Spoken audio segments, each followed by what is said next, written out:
సమాచారం కోసం 95 న్యూస్ ఇప్పుడు యాప్ లో మీ ముందుకు వచ్చింది. వెంటనే డౌన్లోడ్ చేసుకుని న్యూస్ అప్డేట్ తెలుసుకోండి. ప్రతి క్షణం ప్రజాక్షేమం కోసం. Friends, welcome to our channel. ఇప్పుడు మనము all India backward class tsunami party అధ్యక్షుల దగ్గర ఉన్నామండి. మీకు అందరికీ సుపరిచితులే. చాలా మన ఛానల్లో చాలా సార్లు వచ్చారు. ఇంతకుముందే చాలా ఇంటర్వ్యూస్ కూడా ఇచ్చారు. ఇప్పుడు all India tsunami party BC tsunami party అధ్యక్షులు పాలకుర్తి నుంచి పోటీ చేయడానికి సిద్ధంగా ఉన్నారు. ఎల్లుండి అనగా 8వ తారీఖు నామినేషన్ కొన్ని వేల మందితో జనాలతో ఎల్లుండి నామినేషన్ వేయబోతున్నారు. ఆ నామినేషన్ విశేషాలు, అసలు పాలకుర్తి నుంచి ఎందుకు పోటీ చేస్తున్నారు, యాక్చువల్ 119 సీట్లు ఉన్నాయి మన తెలంగాణలో. పాలకుర్తిని ఎందుకు ఎంచుకున్నారు, వాటి విశేషాలు అన్నీ మనం అడిగి తెలుసుకున్నాము. భూపాల్ గౌడ్ గారికి అడిగి మనం తెలుసుకున్నామండి. సార్ నమస్కారం. సార్ నమస్కారం అండి. సార్ బాగున్నారు సార్? బాగున్నామండి. సార్ ఎన్ని నియోజకవర్గాలు ఉన్నాయి మీకు? 119 నియోజకవర్గాలు ఉన్నాయి. అవును. పాలకుర్తిని మీరు ఎందుకు ఎంచుకున్నారు సార్? పాలకుర్తిలో ఎందుకు చేస్తుంటే ఈ మొత్తం తెలంగాణలో ఉన్న అసెంబ్లీ సెగ్మెంట్స్ కంటే పాలకుర్తిలో ఒక విచిత్రమైన ధోరణి ఉంది.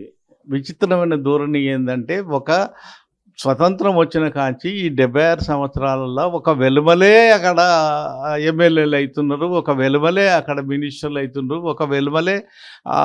అయితే వీళ్ళకు పోటీ ఎవరంటే రెడ్డిస్ ఓడిపోతుంటారు, వెలుమలు గెలుస్తుంటారు. వెలుమలు గెలిచిన తర్వాత వాళ్ళు మినిస్టర్లు అవుతారు, వాళ్ళు కథకథలు అవుతుంటారు. అయితే నేనేమంటున్నా, 76 ఏళ్ళు యతిరాజరావు ఉండ్రు, విమలాదేవి ఉన్నది, ఆ తర్వాత ఈ దుగ్గ్యాల శ్రీనివాసరావు ఉన్నాడు, ఆ తర్వాత ఈయన పేరు మినిస్టర్ మంత్రి ఎర్రబెల్లి దయాకర్ రావు ఉన్నాడు. వీళ్ళందరూ చేసిండ్రుగా, వీళ్ళందరూ చేసి ఈ నియోజకవర్గాన్ని బాగు చేసిండ్రు. ఒక రోడ్డు పడితే రోడ్డు కూడా వాళ్ళు చేపియలేదు. వాళ్ళు చాలా సంవత్సరాల దాకా ఆ రోడ్డు రిపేర్ లేదు. మొన్న రోడ్డు తయారైంది, మళ్ళీ ఇప్పుడు రోడ్డు పోయింది, పట్టించుకునేటోళ్ళు లేరు. వీళ్ళు 76 ఏళ్ళ తర్వాత నీళ్ళు ఇచ్చి 76 ఇయర్స్ ఖాళీ నీళ్ళు ఇచ్చేటందుకు 76 ఏళ్ళు పడితే, కరెంటు తెచ్చటం 76 ఏళ్ళు పడితే, మరి అభివృద్ధి ఏముంది? ఏమన్నా అపార్ట్మెంట్స్ ఉన్నాయా, బిల్డింగ్స్ ఉన్నాయా, లేకపోతే రోడ్లు ఉన్నాయా, డ్రైనేజీ ఉన్నదా? ఏమున్నది? ఏమీ లేదు. వీళ్ళు ఏమీ చేయలేదు. వీళ్ళు ఖాళీ డబ్బు సంపాదించుకుంటేందుకు, పర్పస్ సంపాదించుకుంటేందుకు, ఎస్సీ బీసీ ఎస్టీలను అనగదొక్కేటందుకు, ఆ పోలీసు వాళ్ళను వీళ్ళ చేతిలో పెట్టుకొని ఎస్సీ బీసీలు అనగదొక్కుంటూ రాజ్యాన్ని, పోలీసులను పెట్టుకొని రాజ్యాన్ని వెళ్తున్నారు. వీళ్ళు అంతా ప్రజలు వ్యతిరేకంగా ఉన్నారు. ప్రజలు వీళ్ళని ఏ రోజైనా కూడా ఇంటికి పంపిస్తారు. వాళ్ళ ఇంటి కాడ ఉంటారు, మేము బజార్లు ఉంటాం. ఇది జరగబోయే నిజం. All India BC tsunami party వచ్చే పార్లమెంట్ ఎలక్షన్లో ట్రై చేస్తాం. మేము ఎన్ని పార్లమెంట్ ఎలక్షన్లు మేము కొట్లాడతాం. మాకు గనక టైం దొరికితే 543 పార్లమెంట్లు కూడా మేము కాంటాక్ట్ చేయాలని మేము తయారుగా ఉన్నాము. 543లో ఎన్ని గెలుస్తాం, ఎన్ని ఓడిపోతాం, ఎన్ని అయినా ఏదో ఒక రోజు ఈ బీసీ సునామీ పార్టీ పార్లమెంటుని ఆక్రమించి తీరుతుంది. మా ఏం ఒకటే, 75 ఏళ్ళు మీరు 76 ఏళ్ళు మీరు పాలించింది కదా, ఈ దేశాన్ని అమ్ముకుంటున్నారు కదా. అక్కడ మీరు అమ్ముకుంటున్నారు, ఇక్కడ వీళ్ళు అమ్ముకుంటున్నారు కదా. ఎందుకు అమ్ముకుంటున్నారు చెప్పండి. నేను ఈయనని అడుగుతున్నా, ప్రధానమంత్రిని అడుగుతున్నా, నువ్వు అన్ని స్టేజ్లలో ఎక్కుతావు, అంతటా నువ్వు ఇది చెప్తుంటావు, ఇది స్పీచ్ ఇస్తుంటావు, ఏదేదో చెప్తుంటావు కదా. అసలు నువ్వు దేశాన్ని ఎందుకు అమ్ముతున్నావు? రైల్వేస్ని ఎందుకు అమ్ముకున్నావు? ఇండియన్ ఎయిర్లైన్స్ని ఎందుకు అమ్ముకున్నావు? మళ్ళీ తర్వాత ఎల్ఐసీలు ఎందుకు అమ్ముకున్నావు? పెట్రోల్ బంకులు ఎందుకు అమ్ముకుంటున్నావు? డీజిల్ బంకులు ఎందుకు అమ్ముతున్నావు? గ్యాస్ని ఏజెన్సీలు ఎన్ని అమ్ముకుంటున్నావు? నాన్ బ్యాంకింగ్ ఫైనాన్స్ కంపెనీ అమ్ముకుంటున్నావు. ఇన్ని అమ్ముతున్నారు కదా. మరి ఎందుకు అమ్ముతున్నావు? ఒక్క మాట చెప్పు. ఒక్క మాట నువ్వు మేము ఎందుకోసం అమ్ముకుంటున్నావు అనేది. ఇవాళ ఈ దేశంలో ఒక మార్వాడి హైదరాబాద్లో ఒక బంగారం షాపు ఓపెన్ చేసింది అనుకో, మళ్ళీ 5-6 నెలలకే ఇంకో షాప్ ఓపెన్ అవుతుంది. మొత్తం బంగారం షాపులే హైదరాబాద్ నిండా. ఎక్కడి నుంచి వస్తున్నాయి ఈ పైసలన్నీ? వీళ్ళు మన ఈ అంబానీ ఉంది కదా, అంబానీ ఏదో ఒక దీవిలో 1650 కోట్లు పెట్టి ఒక బంగ్లా కొన్నాడు. 1650 crores. ఎక్కడి సార్ పైసలు? మా పైసలు అవి, భారతదేశం పైసలు అవి, భారతదేశ ప్రజల పైసలు అవి. ఆ తర్వాత దోసుకపోయినాయని ఈ అదాని దోసుకపోయిండు, విజయ్ మల్య దోసుకపోయిండు, అన్ని తీసుకుపోయి ఇప్పుడు అన్ని ఖాతాలన్నీ ఇతర దేశాలలో పెట్టుకుంటున్నారు. ఎందుకు ఖాతాలు ఇతర దేశం పెట్టుకుంటే రేపు ఈ దేశం శ్రీలంక అయినట్టు కాబోతుంది. అందుకని చెప్పి సమయం వస్తే వీళ్ళంతా వెళ్ళిపోతానికి ఇతర దేశాలలో వాళ్ళ ఖాతాలు డబ్బు తీసుకుపోయి షిఫ్ట్ చేస్తున్నారు ఇతర దేశాలకు. ఈ మార్వాడి వాళ్ళు, ఈ బీజేపీ పార్టీ మార్వాడి పార్టీయే. ఇప్పుడు మన పాలకుర్తి నియోజకవర్గానికి వస్తే సాక్షాత్ ఒక రూలింగ్ పార్టీ, ఒక ఎమ్మెల్యే అయ్యి మినిస్టర్ కూడా అయ్యాడు. అంటే మీరు చాలా మటుకు ప్రెస్ మీట్లో కూడా చెప్పారు, ఒక మినిస్టర్ లెవెల్లో ఆ నియోజకవర్గానికి ఎటువంటి న్యాయం చేయలేదని చెప్పారు. మీరు ఒకవేళ ఈ నియోజకవర్గానికి ఎమ్మెల్యేగా గెలిస్తే మీరు ఫస్ట్ చేపట్టబోయే కార్యం ఏంటి? ఫస్ట్ మేము చేపట్టబోయే ప్రజా కార్యక్రమాలలో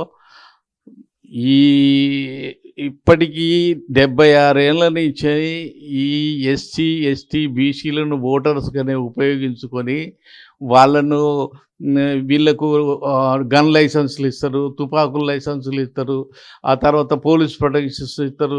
ఇవన్నీ చూపించి ఎవరన్నా ఎస్సీ బీసీ ఎస్టీలు కనుక ఎదురు తిరిగితే ఇవన్నీ చూపించి బెదిరించి పనులు చేయించుకుంటూ నడిపిస్తున్నారు ప్రభుత్వాన్ని.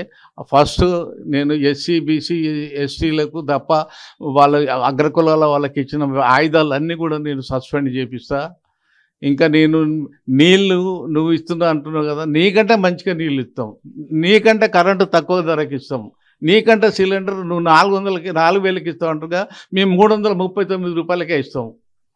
మేము రైతులకు 5,000 రూపాయలు మేము ముతక ధాన్యానికి, అంటే ముతక ధాన్యం అంటే కొంచెం తక్కువ క్వాలిటీ ఉన్న ధాన్యానికి 5,000 రూపాయలు క్వింటాకి ఇస్తాం. ఇప్పుడు 2,500 ఇస్తాం. మేము డబల్ ఇస్తాం. మా రైతులు బాగుపడాలి. రైతులకు 2,000 ఇస్తాం, 3,000. రేపు నువ్వు 5,000 కనుక నేను ఇస్తే వీళ్ళకే దానం చేస్తారు ఆ రైతులు. రేపు ఆ పరిస్థితి వస్తుంది. మేము ఫస్ట్ నేను 5,000 రూపాయలు బుతక వడ్లకు గిట్టుబాటు ధర ఇస్తా, కందిపప్పుకు గిట్టుబాటు ధర ఇస్తా, పెసరపప్పుకు గిట్టుబాటు ధర ఇస్తా, పల్లికి పసుపుకు అన్నిటికీ గిట్టుబాటు ధర ఇస్తాం. రైతును మంచిగా బతకని. రైతు ఇవాళ మంచిగా బతకట్లేదు, చస్తున్నారు. నిన్న వాడు ఒకడు దన్ను బంధు కాల్చుకొని చచ్చిండు. 3 బిడ్డలు కొడుకు, వాడు పెద్ద ఒక్క బిడ్డ పెళ్లి చేయలేకుండానే కాల్చుకొస్తా. ఇది పరిస్థితి. ఎంతమంది చస్తున్నారు అట్లా? ఎంతమంది? ఈ దేశంలో పరిస్థితులు బాగలేవండి. 76 ఏళ్ళు మీరు పాలించిందండి, ఇక చాలండి. 100కి 13% ఉన్నారు వీళ్ళు ఈ దేశంలో. మేము 100కి 52% ఉన్నాం బీసీలము. ఎస్సీ ఎస్టీ బీసీలను కలిపి 80% ఉన్నాము. మేము 80 కోట్లకు పైన ఉన్నాము ఈ భారతదేశంలో. మీరు 13% ఉన్న మీరు ఇవాళ మీకు మీ జాబులు ఎన్ని ఉన్నాయి? 82% మీకు ఉద్యోగాలు ఉన్నాయండి. మీరు 13% ఉంటే మీకు 82% ఈ దేశంలో జాబులు మీకు ఉన్నాయి. మేము 52%, మేము బీసీలో ఉంటే మాకు 7% ఉన్నాయి. ఎందుకండి మీరు రాజ్యాన్ని మీ చేతిలో పెట్టుకొని మీ ఉద్యోగాలు అన్నీ మీరు పెట్టుకొని మాకు రిజర్వేషన్లు అంటారు? అదే మాకు రిజర్వేషన్ వద్దు.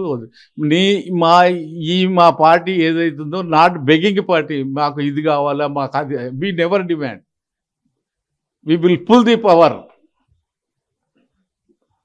మేము రాజ్యాన్ని మేము సంపాదించుకుంటాం. మీరు